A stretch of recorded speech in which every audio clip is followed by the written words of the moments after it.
Hello creatives, I'm Joanna Penn from thecreativepenn.com, and today I'm talking about why writing in a series will help you make more money as a writer, whether you write fiction or non-fiction.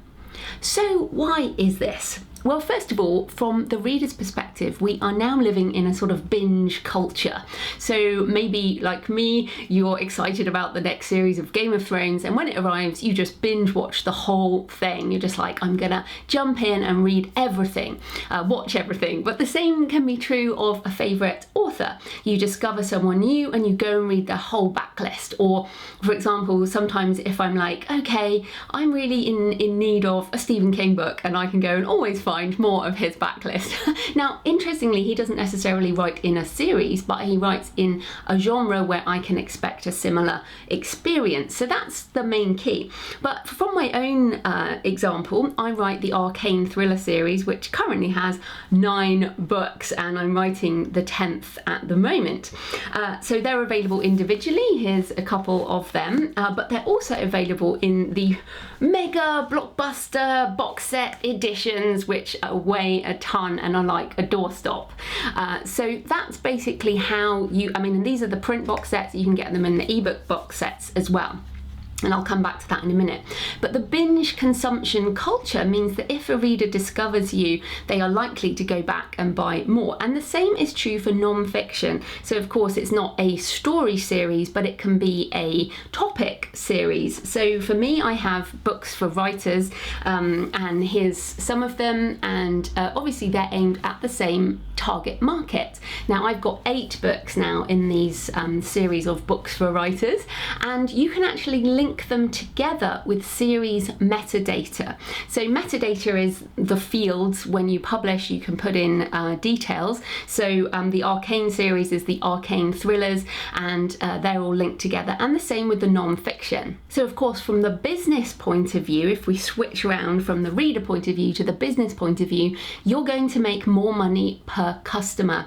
And that's really important if you want to run a business as an author. So basically, if people, instead of just buying one book, they buy more than one book, that way you can make more money per customer. You can also turn them into box sets. So again, when you have a box set with more than one book in, it becomes another product. So even though this is the first 3 books in the Arcane series, which you can get in ebook, print and audiobook separately, you can also get it in ebook, print and audiobook as a box set. So that gives me 3 more products that I can use when I'm writing a series. And again, I have books 4 to 6 and 7 to 9 in other box sets as well.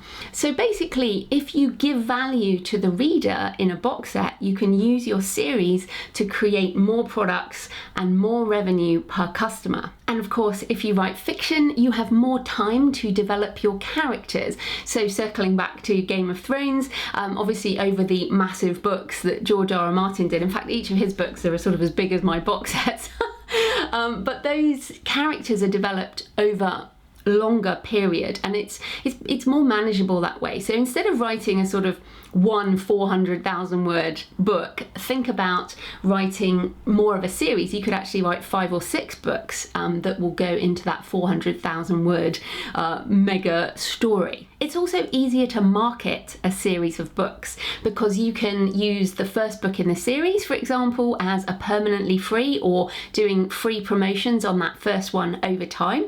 You can then get people into the series and they hopefully will carry on. So that first book can become a loss leader, or it can also just be a way for people to enter the series. You can keep promoting that book. So for my sweet romance books, for example, the first in the series is Love Second Time Around, and this is the book that we do the most promotion on. And over time, that will mean you get more and more reviews on that first book, and the people who like it will go on through the rest of them.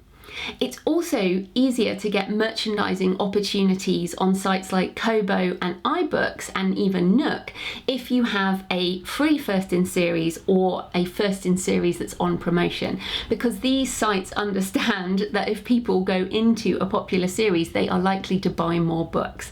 So if you have a series, you're going to have far more opportunities to do marketing. So how do you optimize a series? Well, it's really important to consider a branded cover so that the books are very clearly a series, and this is something I've taken very seriously for my own books. So I hope you can see that basically it's very clear that even though these books are different topics, they actually have very clear branding. The font is the same, my author name is the same, and basically you can see that they are related in some way.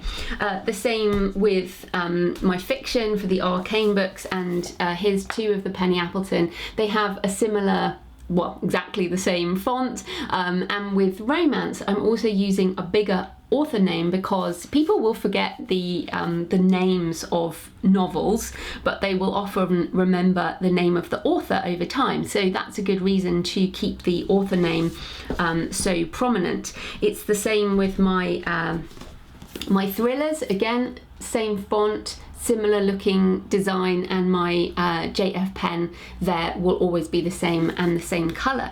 So having branded covers are a really good way to link books together. And if you're using the same name, so those are actually 3 different author names for me, but if you're using the same name, you can actually use the covers, the different cover designs, so it looks different. So my London Psychic books look different than my Arcane books within each series, and each series has branded covers. And then again, remember to use that metadata. So whether you're using KDP, Kobo, iBooks, Draft Digital, Smashwords, any of these sites, or if you're using Ingram Spark, if you're using Audible, ACX, all of these sites have a field for series name. And little tip there, make sure you always spell it the same. So for example, I think originally I had Arcane Thriller books or something, or Arcane Thriller novels in the series, and then I took off the word novels or something later on because obviously they are, and then the series didn't link together. So make sure the spacing and the spelling of the series is always the same, and then they will link together. I guess I should also say, from the writer's perspective, it's easier and faster to write in a series because if you're writing fiction, you have the world, you have the characters, you have a sort of archetypal idea of what the book will be, and then you just need to come up with a new plot. And with non-fiction, you know your target market, you know what they want, you have a kind of blueprint of what the book should be, and then you just deliver to the same promise. So basically, writing in a series will make it easier for you to write books. It will make the customers and readers happier because they get great value and they get lots of material and they get to binge. You make more money. The merchandisers are happy, the bookstores are happy, everyone wins with writing a series. So what are you waiting for? Okay, so today I talked about how writing in a series will help you make more money as a writer. And in the meantime, you can go and get the Successful Author Blueprint at thecreativepenn.com/blueprints. So subscribe to the channel now, and I'll be back next Thursday with another business of writing tip. Happy writing until then.